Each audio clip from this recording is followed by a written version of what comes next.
Hello, good afternoon. The new Chancellor, Jeremy Hunt, today indicated major changes to Liz Truss's entire economic strategy. In a series of interviews, his first since being appointed, Mr Hunt said mistakes had been made by the government and warned of what he called very difficult decisions ahead. The Chancellor suggested taxes could rise to help restore market confidence and also talked about spending cuts.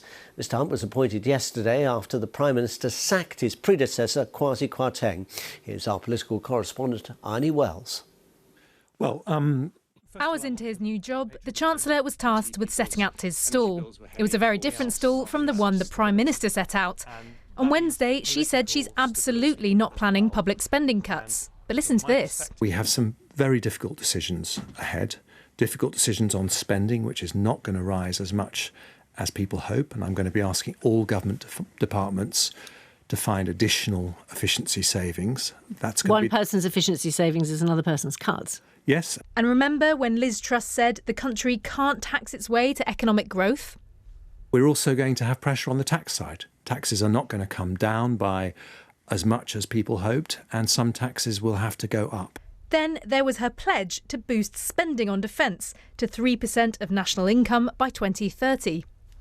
But the Defence Department too is going to have to help find efficiencies. The long-term ability to fund an increase in defence spending will depend on stability in the economic situation and a healthily growing economy.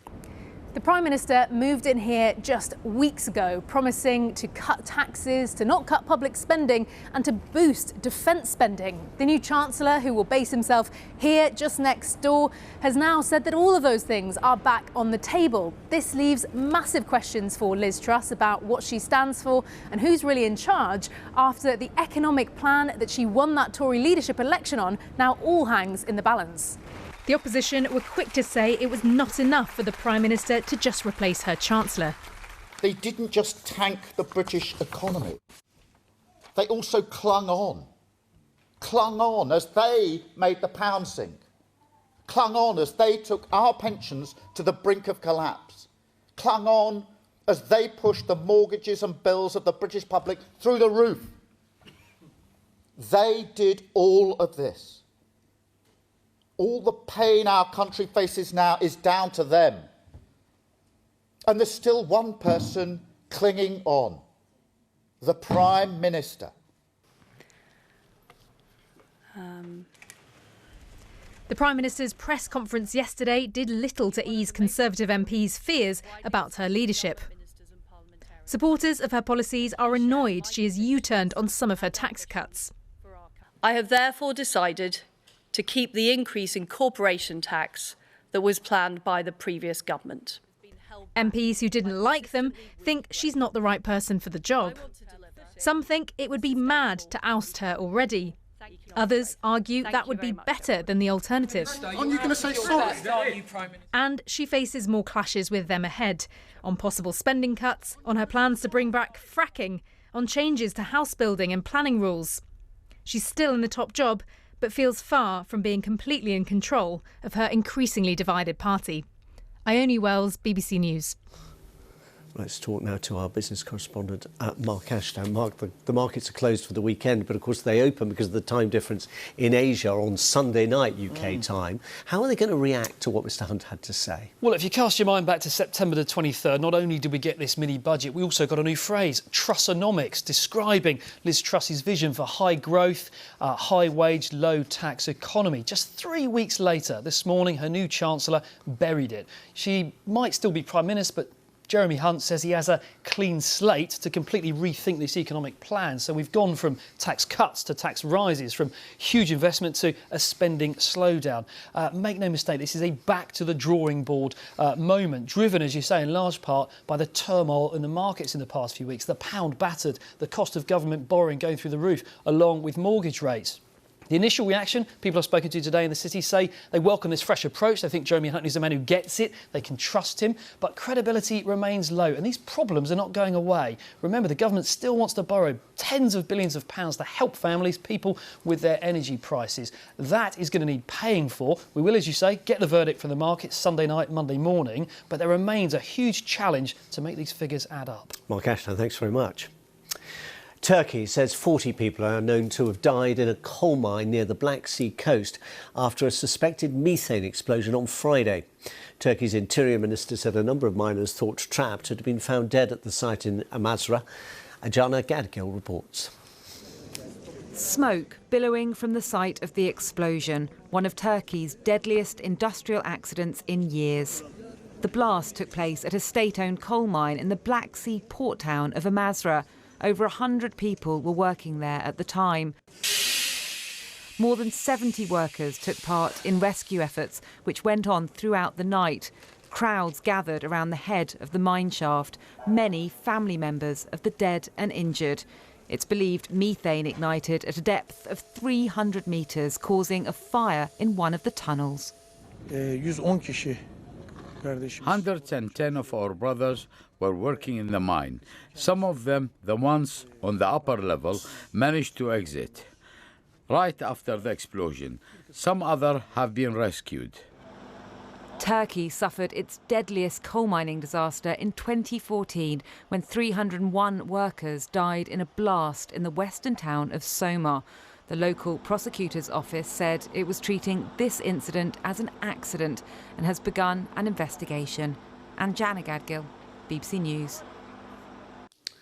In Iran, a video of anti-riot forces appearing to sexually assault a female protester as they try to arrest her has provoked widespread anger on social media.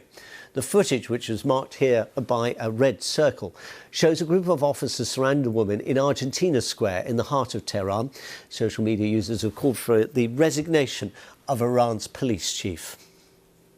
The United States has announced fresh military aid for Ukraine.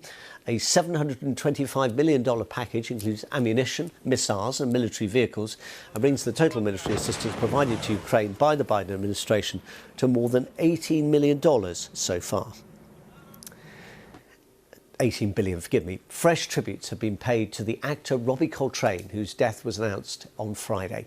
The Scottish actor, 72, played Hagrid in the Harry Potter films.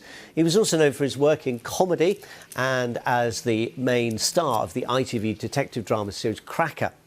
Harry Potter star Daniel Radcliffe said he felt incredibly lucky to have met and worked alongside Coltrane, while the book's author, J.K. Rowling, described him as an incredible talent and a complete one-off.